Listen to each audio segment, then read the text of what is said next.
Get it! Welcome back to the Advent Calendar House, the official podcast for people who would absolutely try and catch a flight to the North Pole on Christmas Eve. Of course you can do that. And that's where we're headed today as we do the monkey back to 2001 for an out-of-order dive into a Johnny Bravo Christmas. I am former blonde pompadour haver until my wife said she liked my hair better short Mike Westfall. And joining me, flying through the skies above the Arctic with his magic umbrella, please welcome James Riley. Hello, James. Hey, Mike. Good to have you on. Now, this is one you requested, specifically this one. Why is this your go-to Christmas special when you wanted to talk to me about most? So, to be perfectly honest, I like this. Johnny Bravo is just like one of the funniest, I think, of the first wave, if you're going to call it that, first wave Cartoon Network originals. Yeah. I think. It's just, I mean, there's so much in there. It's one of those places that like kind of built up a lot of talent that went on later to conquer the world, essentially. Yeah. Like, I'm sure you picked up Seth MacFarlane especially started here. Mm-hmm. And in fact, this show is where he met Adam West. Oh, really? Yeah. Like Adam West, who actually narrated the very first part, the first Johnny Bravo Christmas, which was, there's actually two. So yes. This first is a portion of an episode called "'Twas the Night." It's like it's a poem that is basically read and interacted with. It's like it's told in basically a rhyme style. Right. Narrated by Adam West. Yes. 'Twas the night before Christmas, and all through Erin's city not a creature was stirring except Johnny. Man, I'm pretty. It's hilarious. It plays off of whatever was going on in the show at the time. Touches base with all the little things, like, for example, the character Little Susie, and the other character on one of the side characters, Jungle Boy, who he runs into at certain points. It basically touches base with all the Johnny Bravo universe things going on at that point. And it ends with it starts with Santa Claus is up on the roof. Johnny hears him and assumes it's the burglar. It's Christmas Eve, so of course it's Santa Claus. He knocks him out, breaks his arm. And Santa's like, "You can't do that. You've basically got to go take care of the rest of the list now." So Johnny hops on there, gets all the reindeers' names wrong, and they all hear it too. So they're all flying around listening to like, "I can't believe you." So he flies around the world, takes care of finishing up the list, and what I find particularly funny was he winds up giving Scooby-Doo his present. And Scooby's awake at like 12 o'clock, so go figure. But Scooby-Doo's present is a free speech therapy lesson from the Cindy Brady Speech Therapy School. Oh, I missed that part.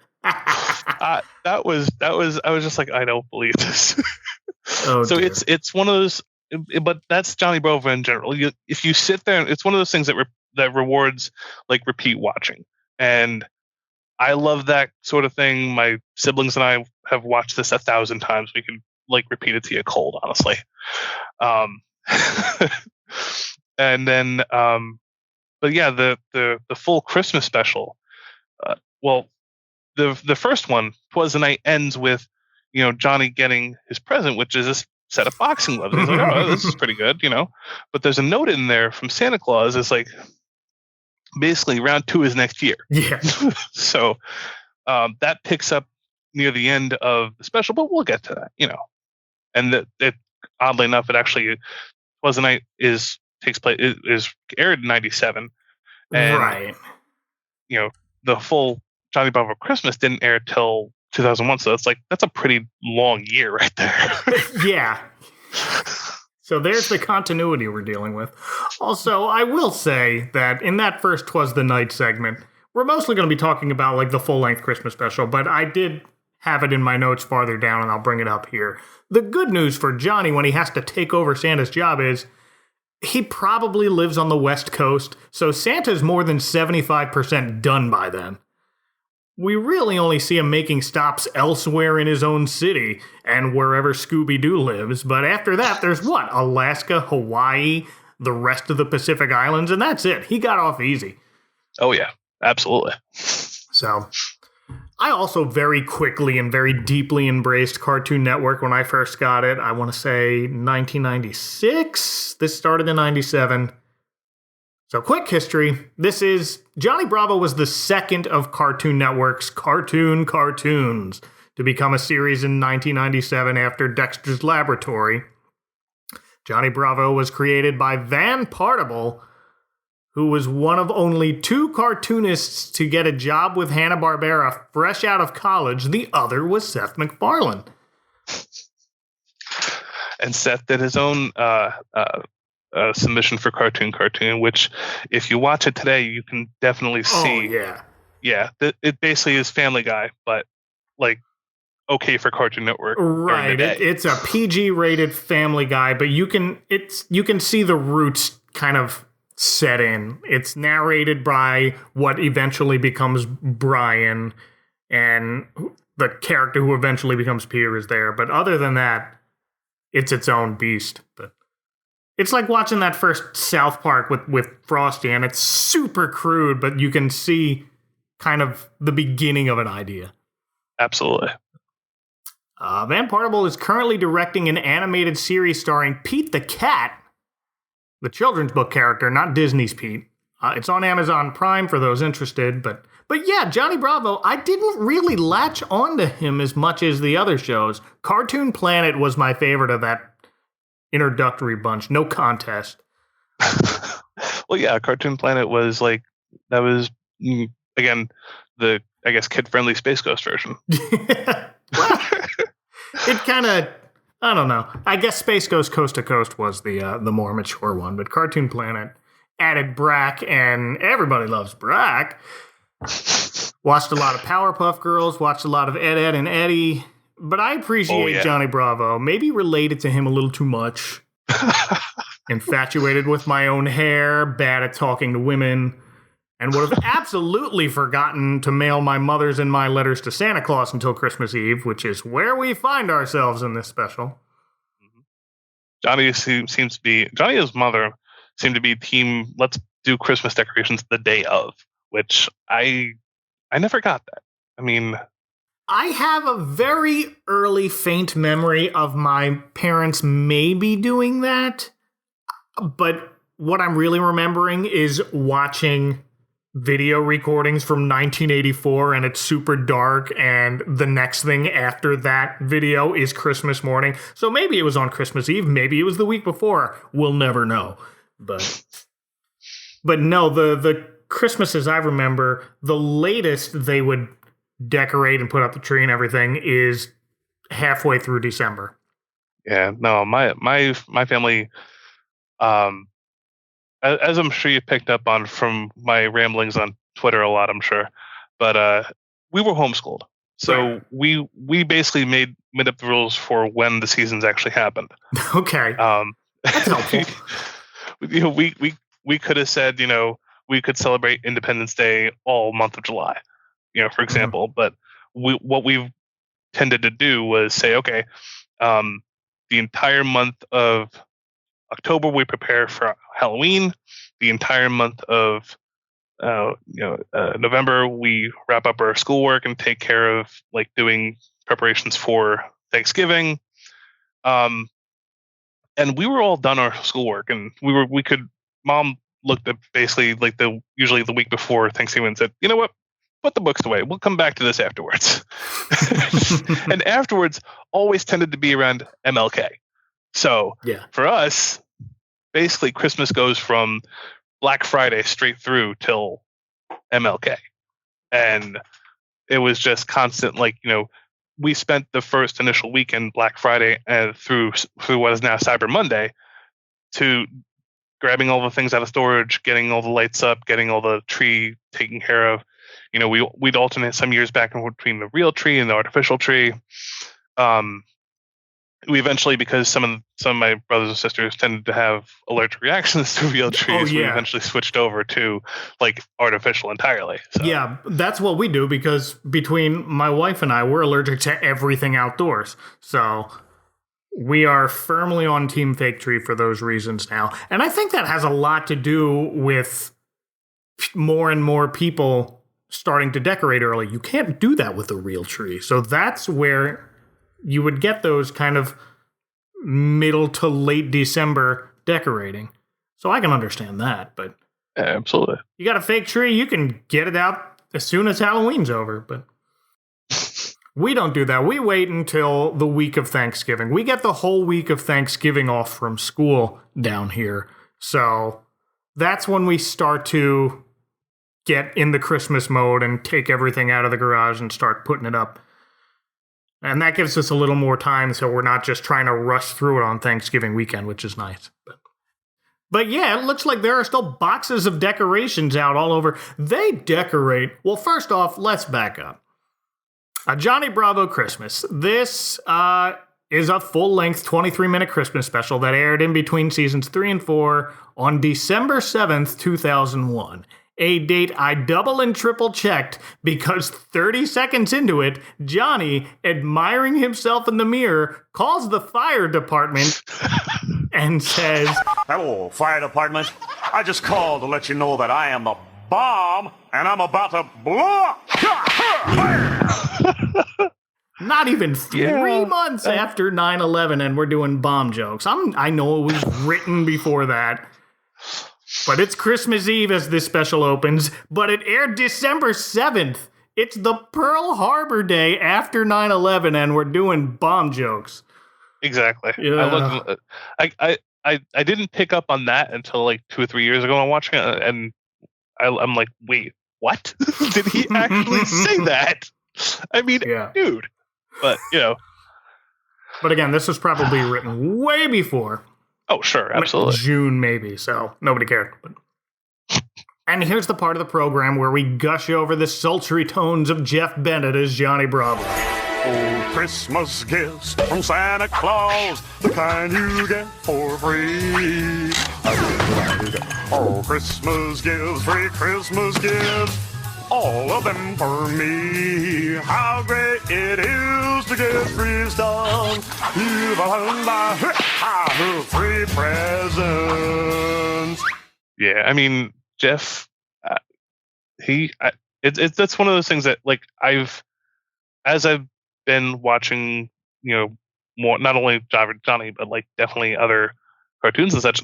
At this point, I'm like, oh wait, that's him in this thing and that thing. Just to swerve off a little, but my kids actually listened to your podcast a little while ago. Yes, you're the reason I have to give warnings. Hey, y'all. First off, their favorite episode was the Mickey's Once and Twice Upon a Christmas episodes. Oh, good. And they were just especially the Turducken Hunger Games, which my kids they listen and they're like, they know what the Hunger Games is. In fact, one of them has read the books several times. Okay. He was just like dying when he heard that. But I had no idea that was Jeff Bennett in there, and I'm like, oh my god! All right, well there you go. So I'm like, the first thing I thought was, Johnny Bravo is doing this. Oh right, that's yeah. Who was he? He was Mortimer, right? In Once Upon a Christmas. I believe so. Mortimer. Yeah. Well, he was doing the Frank Nelson voice. Yes. Yeah. Jenny.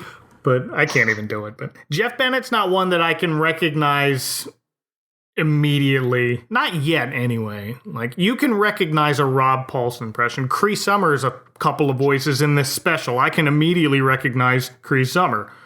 But I'm getting there with Jeff Bennett and a few others. D. Bradley Baker's a few voices in here, but his most famous thing is he makes platypus noises, so I can't really recognize them yet. I had no idea he was Perry. I was like, wait a second. Yeah. Here he's doing his Elvis impression, described as somewhere between the younger and the older Elvis. I think he sounds more like your friend's doofus older brother doing an Elvis impression, but is really into getting it right. I mean, that makes sense. That's, he's not he isn't too over the top, but he's like just believable enough, Yeah. No, it's a good voice. And it's perfect for the character of Johnny Bravo. Like, it just fits him perfectly. So. And his mother, Bunny, is played by Brenda Vaccaro. I don't know what it is. I'm just not feeling that feng shui. The voice of Jay Sherman's ex-wife, Ardith, on The Critic. I've talked about her before. She was in Nestor the Long-Eared Christmas Donkey as Tilly the Cherub, Nestor's Heavenly Guide to Bethlehem. Here she's a bit older than she was in the mid-1970s. She's Johnny's mama. And she goes all out with the Christmas decorating, even though it's Christmas Eve. Like, the outside of her house is packed with stuff. Mm-hmm. The giant lit billboard-sized sign in front on the roof that reads, "Merry Christmas from the Bravos." There's a nativity scene surrounded by a train set because time is meaningless. A Ferris wheel, a volcano spouting lava, which I want now. I mean, I love the outside of the house. That is what I've been aiming for with my own house. Right now, like, I'm moving to a bigger house, and I'm gonna go all out. Like, my wife understands. It's like, this is going to happen. This is going to be basically like Johnny Bravo meets National Lampoon on the outside of the house, with every possible decoration I could find.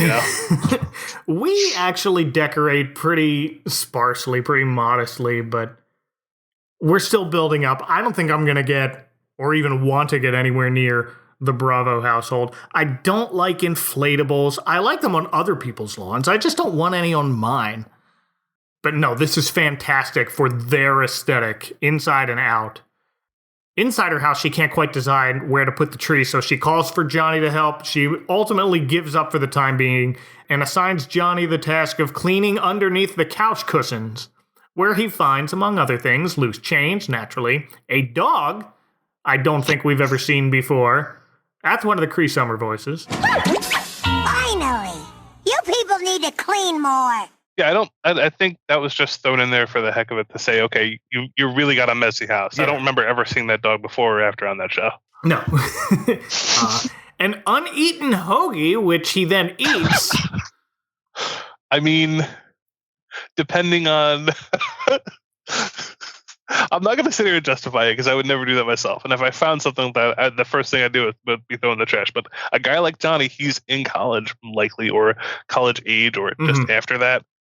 You find something like that, it looks like it's okay, passes a smell test. You see the little squiggly lines going above it, but the sandwich looks in better shape than Homer Simpson's sandwich. Exactly. But my problem is, it doesn't look like there was even a bite out of it. I'm calling shenanigans about that. Completely uneaten sandwiches don't just disappear under the couch like that. Food found in couches is almost always at least half consumed.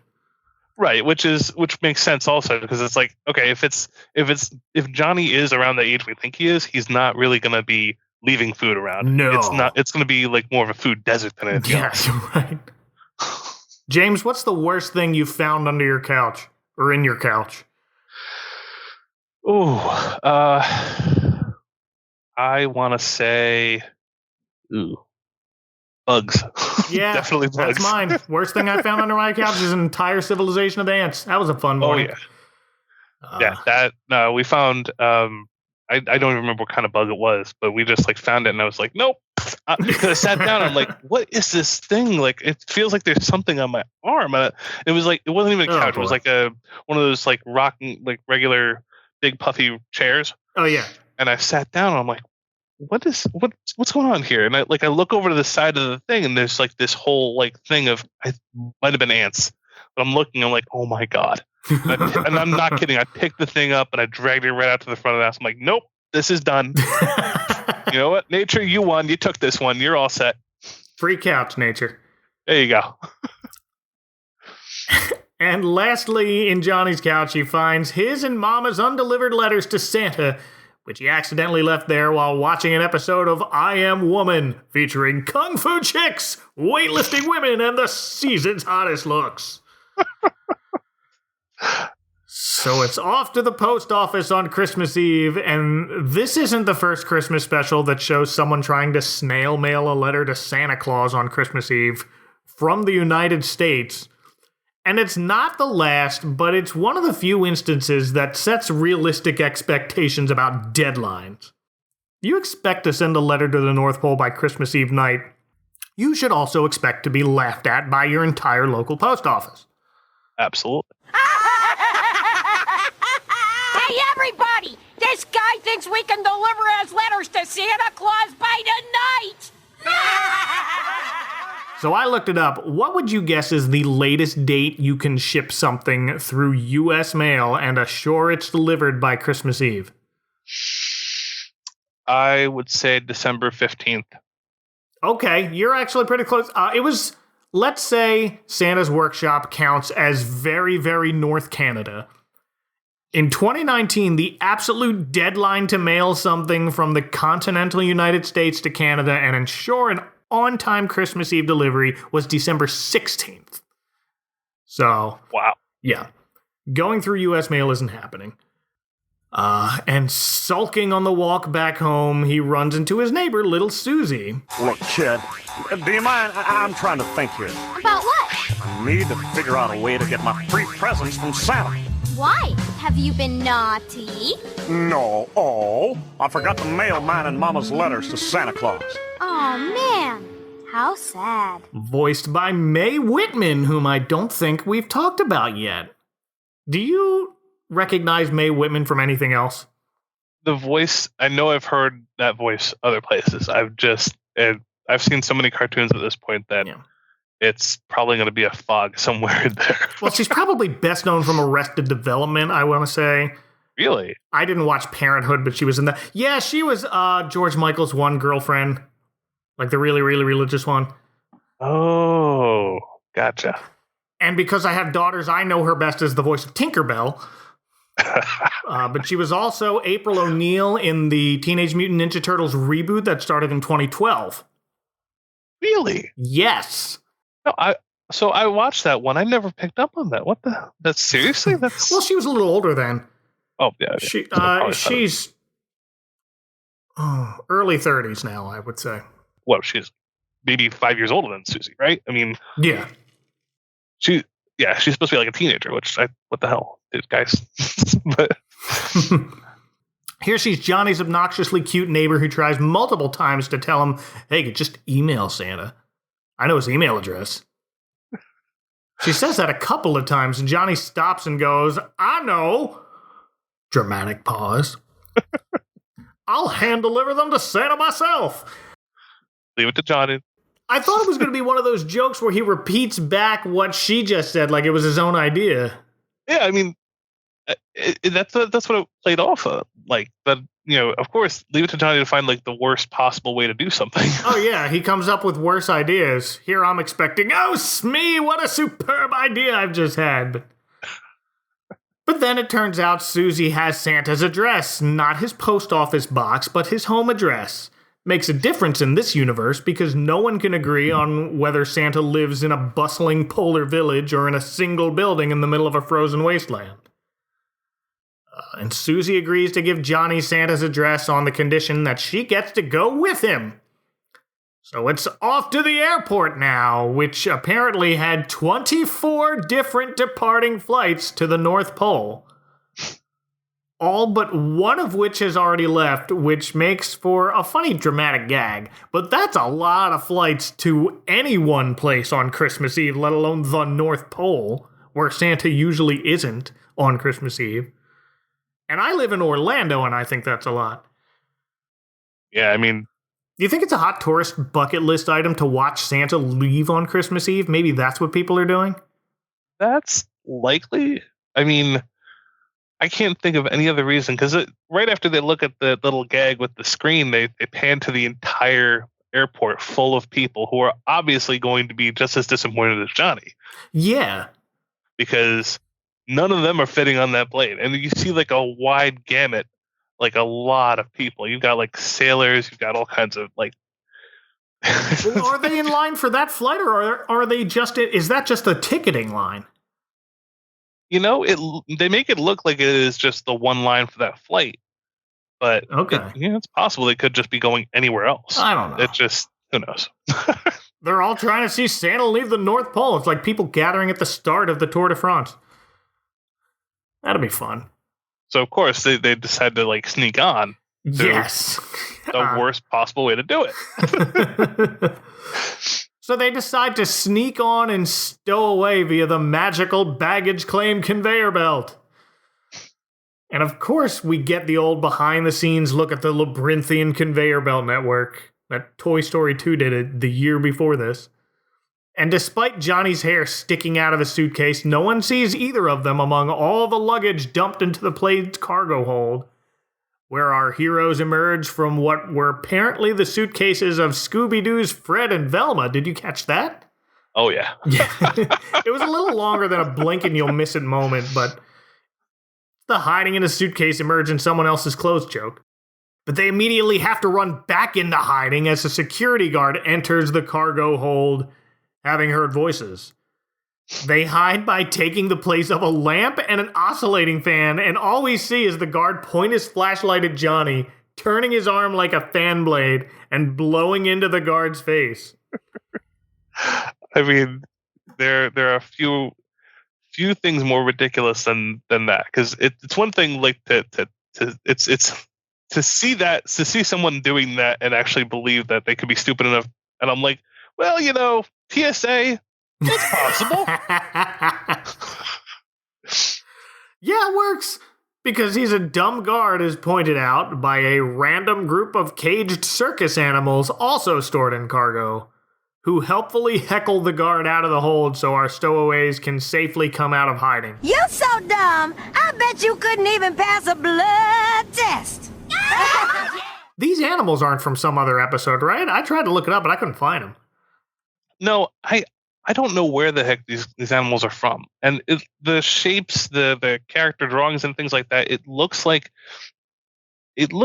almost that they were trying to dump in, Hanna-Barbera older cartoons, like the female tiger. I think looks almost like Snaggletooth if you look at it, and the elephant has kind of a an old school like deep cut references, but it's one of those things that they may have been writing it, they drew it out, and they're like, you know what? Maybe we can't get the rights for this, or maybe this won't actually work. And then they just voiced it differently. They threw a bow on the elephant, drew a pink, and there you go. It could be. Like, I thought, like, are they Sid and Marty Krofft characters? I don't know. But yeah, that one did look like Snagglepuss. But the leader, their de facto leader, seems to be an elephant, also voiced by Cree Summer. Finally, I get to talk about Cree Summer on here. I don't think I've really... She hasn't been a character. She's been absent from a bunch of things I've talked about. Because she was the voice of Penny from Inspector Gadget, but not in that Christmas special. Right. She's also Elmira in Tiny Toon Adventures, Susie from Rugrats, and also that dog Johnny found on the couch from earlier. This Susie asks what the animals are doing for Christmas, but they're hanging around in cages in a cargo hold. They're circus animals. And then the elephant asks, why would they want to celebrate Christmas? And good on Susie, she opens with baby Jesus. Christmas is a time to celebrate the birth of baby Jesus. A time for selfless generosity and showing others that you care by spending time with them and giving them presents. One time, Amy gave me a knuckle sandwich. That wasn't really a present, though. That's actually, that's one of the things that, we, as I said, we were homeschooled.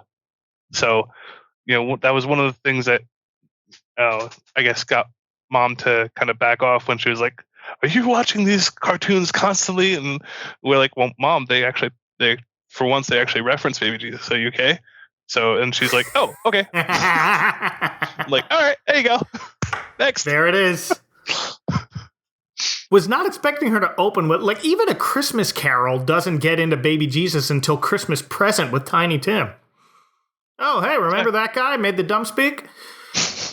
Exactly. And then, it's one of those things that you don't really, a lot of Christmas specials out there, just like, they're like, oh, well, Christmas is about being nice and pleasant to others and giving people gifts and Santa Claus and all that stuff. And, again, it's not something anyone was ever expecting. And, no. Hey, that's cool. Usually you're lucky if you get a star. But. Yeah. But then Susie gives wrapped presents to each of the animals. Is she just picking from the pile of luggage and handing them stuff? I gotta assume that's what's happening because there's no way she can fit pockets in that kind of like coat. That's not a coat that's packing anything more than like a pen or paper, maybe a cell phone, or that's it. Like she gives the bear a jar of honey, and there's a gorilla that she throws several bunches of bananas to. But then they each get a wrapped box from out of nowhere. Like, well, whoever's supposed to get that isn't getting it. And that's why your checked bags get lost, friends. Stowaway circus animals. Well, that and the next part, what happens after that is they're all hanging around and playing around out in the open outside the cages, and all of a sudden, somebody hits the cargo door. And they all go sailing out of the plane. Yeah, well, the elephant says their only Christmas wish is to be free in the wild, open air again, and Susie, ever prepared, unlocks their cages with her trusty Buttercup Scout brand skeleton key pocket knife. That fits in her coat pocket. They get excited, start a dance party. Snake accidentally pulls the switch to open the cargo door, and everybody sails out. They manage to land safely thanks to random umbrellas and sheets or whatever, and then the circus animals run free into the wilderness, and we never see them again. Ever. Nope. We'll be right back with Johnny Bravo. How can you find great holiday gifts? Easy. Go to America Online keyword eBay. You can find a gift for that aspiring director in your family. Get your sis into the swing of things. Or maybe some DVDs for that friend who never gets off the couch. At AOL keyword eBay, you'll find brand new gifts for everyone every time you visit. You can find practically anything and get a great deal right now. You'll even find each and every doll on her wish list. Get all of your holiday shopping done easily with eBay and America Online. So easy to use, no wonder it's #1. You're watching Johnny Bravo on Cartoon Network. But now Johnny and Susie are out in the middle of nowhere too. Who knows how far from the North Pole at this point? It's still very green looking outside on Christmas Eve, so probably not that far north. But it's probably mid-Canada or somewhere. Maybe, probably still. I guessed Oregon, but that's possible. Yeah, definitely. I don't know. Susie quickly finds and rebuilds a CB radio that apparently fell out of the cargo hold with them and calls for help under the alias Little Miss Thang. Quickly gets an answer from Godzilla, a fiery-voiced vixen according to the suddenly interested Johnny, who then shrieks at the sight of Godzilla, who turns out to be a not shriek-worthy at all woman driving a semi-truck. Hey there. Oh, it's my hair, isn't it? Curse this new hairspray. And voiced by Vanessa Marshall, who's also Wonder Woman in several recent animated movies and shows, along with Mary Jane Watson in the Spectacular Spider-Man and a bunch of other things. I don't really know or recognize her. I'm just looking through IMDb. That also said she may be the voice of Samus in Metroid Prime, but only her screaming when she dies. Which makes sense. I mean, like, do you really hear anything from Samus throughout any of the Metroid games? Like, that's the weird thing, at least English-speaking Samus, or maybe for all of them, I don't know, but you have Vanessa Marshall, who may or may not be her voice, but only her screaming as she dies. The rest is Jennifer Hale, who's also a very, very prolific voice actor. Again, I have daughters, so I know her prominently as Cinderella. But like modern day Cinderella when she's in things now. None of that's confirmed, so maybe, maybe not. Anyway, Johnny's a jerk and can't accept that this truck-driving woman's behind the angelic voice he heard over the radio. But the only other person in the truck with her is her niece, Monique, from France. Bonjour, comment allez-vous? Enchante, chiquitita. And she is voiced by Pat Music, the voice of Tony from An American Tail, Janine Melnitz in Extreme Ghostbusters, and she's Mae Whitman's mom, so that's neat. There you go. She's only got the one line here, and then beats Johnny senseless behind the truck, as women are wont to do on this show. After she tries to press her with, want to see my abs? It's kind of like, it's one of the running jokes that Johnny Bravo has always had, which is just, Johnny is apparently kryptonite to women. Yeah. They're just, nope, we're just not doing this at all. Forget it. It's like they look at him and it fires up the hatred. And every time he runs into a woman, no matter what, they're ready to beat the crap out of him. Yeah, good on them, but yeah, every time. I just like the line, want to see my abs? I kind of wish this came out when I was a teenager and I had abs, because I would say that all the time. While that's happening, Godzilla, for lack of a better name, because she never gives one, that's her trucker name, agrees to give Susie and Johnny a lift to the nearest airport. Johnny has to ride in the back of the truck with Godzilla's other girls. They're pigs. When they get to the airport, Johnny asks around to random pilots about to take off, could you fly us to the North Pole? No! Until they find one pilot who guesses they've uncovered a secret government plot to stop an alien invasion and happily agrees to take them to the North Pole for that. Let me guess, you've uncovered a secret governmental plot to create alien-human hybrids to combat the oncoming alien invasion, and you're going to the North Pole to uncover the truth. Close. Nice try, though. So, I didn't realize this until the other day when I was watching this. That, what he's describing, that's the plot of the X-Files movie. Oh, you're right. Oh my goodness. I'm hearing just like, this is where the Area 51 meme started.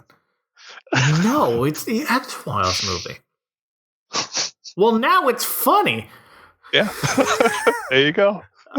This pilot's name is Leo, voiced by Dwight Schultz, whom James knows as Reginald Barclay from Star Trek The Next Generation, and I know as Murdoch from the A-Team.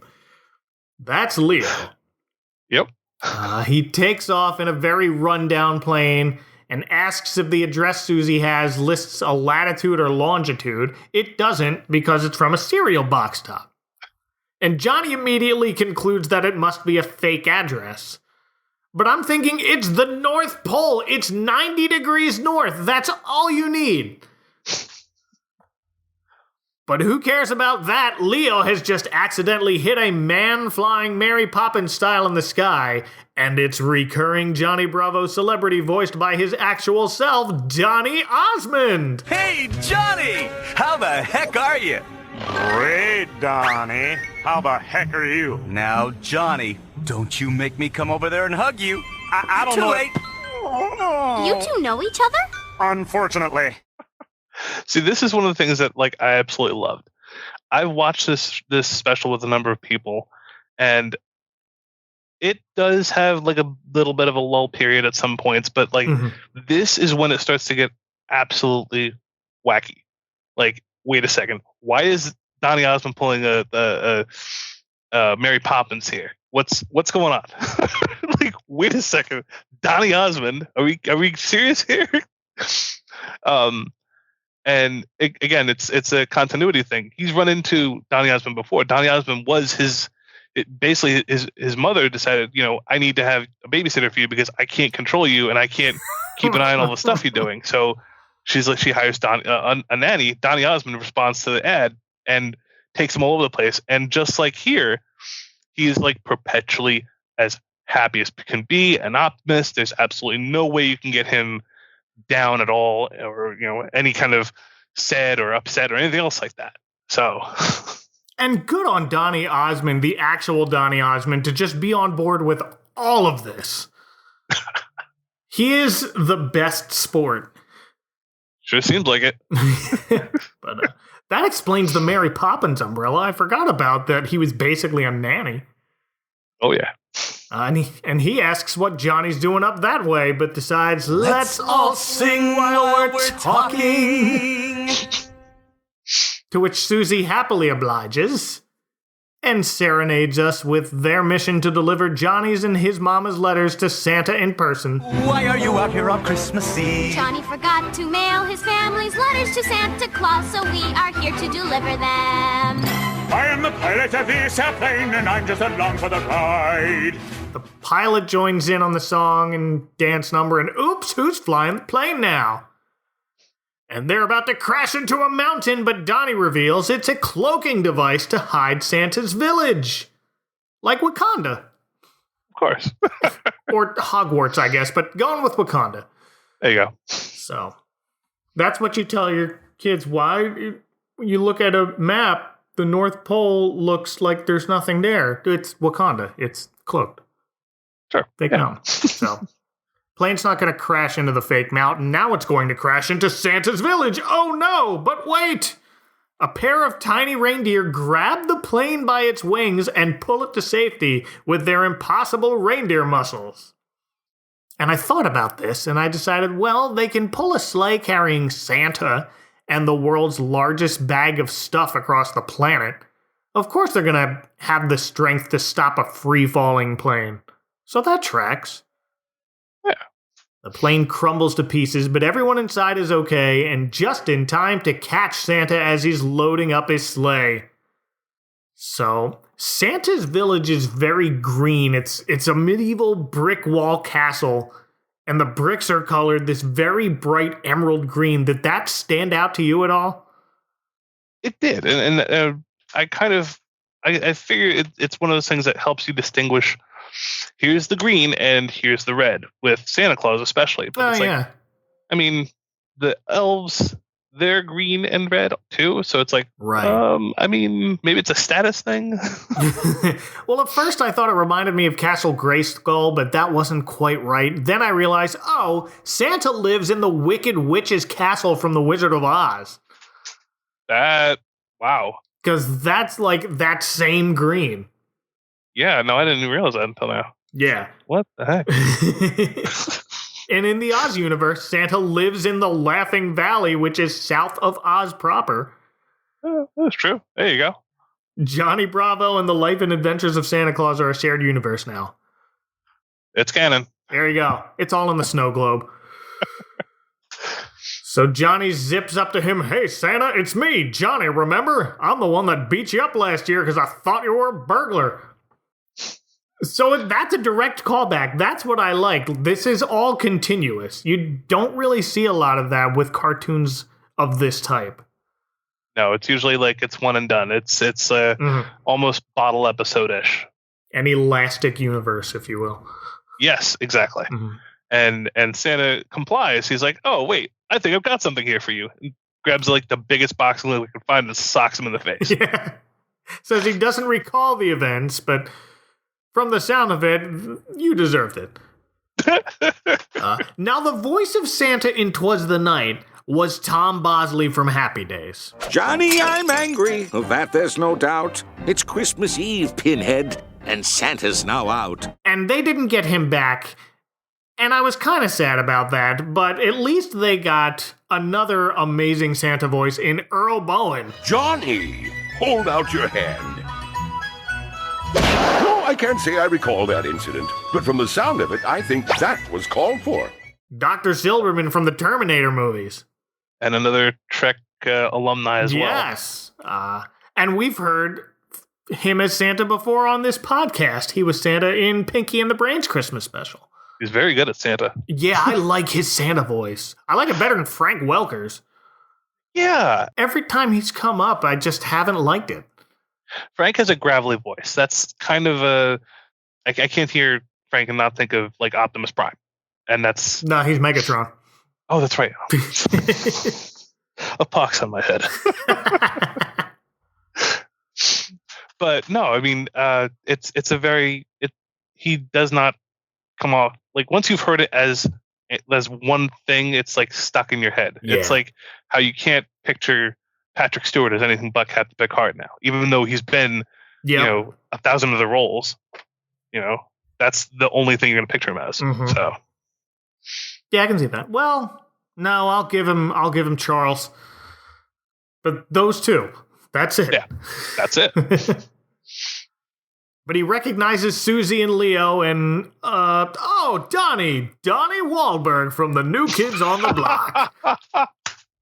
Yeah, close enough. I love that Donnie keeps looking. He's like, you know what? It's me. It's Donnie from the Osmonds. I'm Donnie. I'm here all the time because he's been telling them, hey, I visit the North Pole all the time. I'm Santa's best friend. And he keeps trying to drop hints to Santa like, I'm a little bit rock and roll. I'm big stuff. Rhymes with Santa's like, schmoney. Exactly. And Santa's just like, who? Oh, that's right. It's kind of like that Futurama joke with when the professor lost his memory. He's like, "Oh yes, Bender, my friend." Futurama's got to come up soon. I'll make room for it. If not this year, then next year we're doing a Futurama one. There you go. So Johnny hands Santa the letters and he reads them: a year's supply of hair gel, a new black t-shirt, a brand new pink Cadillac. And then he reveals that's not Johnny's list, that's his mom's. She only asked for stuff for him. So before Santa can even look at Johnny's list, he grabs it, crumples it up, and swallows it. So Mama must have asked Santa for gifts for me. Besides, I've got your list right here. Whoa, give me that. But Johnny, we came all the way up here so you could ask Santa for your free presents. Yeah, well, things change. But even if Johnny wanted to ask Santa for something for his mama, Santa explains everything's already been matched up with their recipients, which is a weird way of explaining how Santa works. It's not like, all right, everybody gets so many things and we got to match them all up. But the way he made it sounded random. Yeah, because he's got, what happens? The elf comes to him at one point. Is like, we got 2 new additions to the naughty list. Yeah. Oh, okay. Here you go. Have these presents. Yeah, right. Well, we got two just freed up. And Johnny asks Santa to give them both to his mama, so I don't know. It's fine. I mean, you gotta assume like the gifts work in kind of a way like, oh, it's a magic box. It's Schrodinger's present. Whatever you want, it's in there. Well, I mean, yeah. We can get into the science of how reindeer can pull Santa and everything. It's Schrodinger's sack of toys. That makes perfect sense. They're both there and not. That's why it's so lightweight. But Johnny's only wish now is that you make my mama happy this year. Oh, and Santa got Leo a new plane so they could get home, and Merry Christmas, and that's it for Santa. And we cut right back to Johnny's house, where, of course, his mama's not mad at all on Christmas morning. The important thing is that they're together on Christmas. Which we could have ended it here, and it would have been a cute, mushy ending, but no. In comes Susie, Leo, and Donny Osmond, who explain Susie told one person about Johnny's selfless act at the North Pole, and that person told 2 people, and they told 2 more people, and you get the idea. Oh, yeah. And now the entire city shows up to wish them a Merry Christmas and throw a dance party at their house. Come on, everybody! Wang Chung! I just like the little dance numbers that they're all doing when they pan across, because of course they're going to pan across and see the entire room full of people, and you've got, of course, everyone's dancing with the Peanuts dances, especially Johnny. Yeah, he's doing the one where I can't even describe it, but it's the other kid that no one knows his name, and he's kind of like bobbing his head in not a 90-degree angle, but back and forth with his shoes, the points of his feet facing each other. It's great. Exactly. And that it's one of those things that you don't really know it. You're like, I don't know who that is, but I recognize that dance right now. I know exactly what that is. Yeah.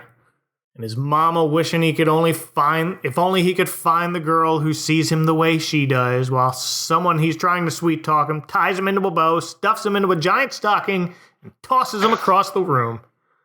Wouldn't have it end any other way, really. And that's it. Good pick, James. Thank you. I haven't done a lot of early art stuff on the podcast yet, and this definitely has that vibe, so thanks. Good pick. Any final thoughts on a Johnny Bravo Christmas or Johnny Bravo in general?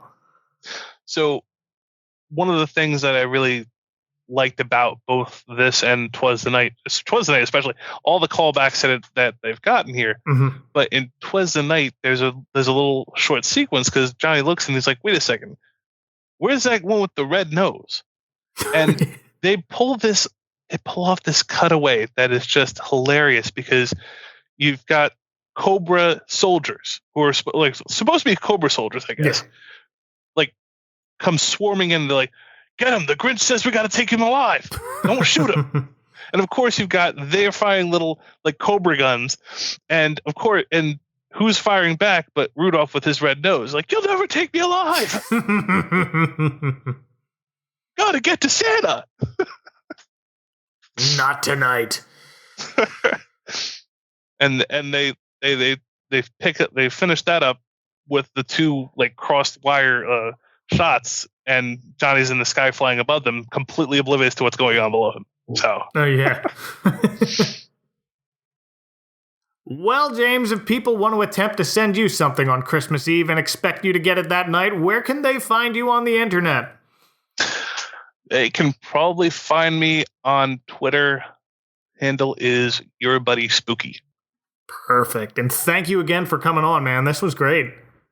Hey, thanks for having me. This is amazing. Absolutely. So show notes for all the tangents we went on today at adventcalendar.house. You can follow me on Twitter at adventcalhouse and Instagram at adventcalendarhouse. See y'all in a couple days. Until then, for James Riley, for my magical castle hiding inside a fake mountain, this is Mike Westfall saying, careful of that icy patch. Do the monkey with me. Good night.